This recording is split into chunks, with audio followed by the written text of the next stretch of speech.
ram chung a nun nak li zon rua nak ti a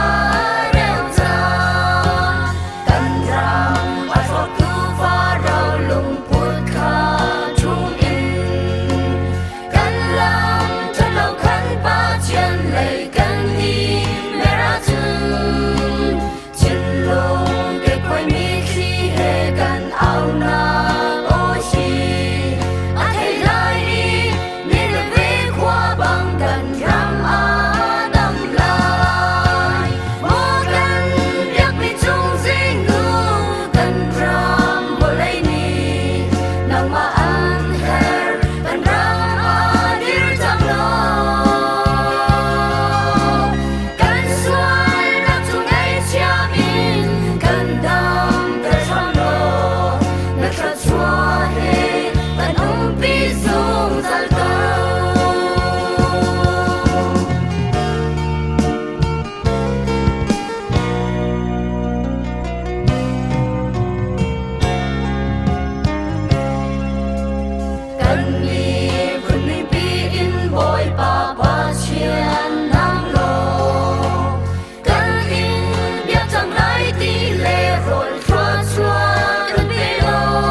Chian nang long na si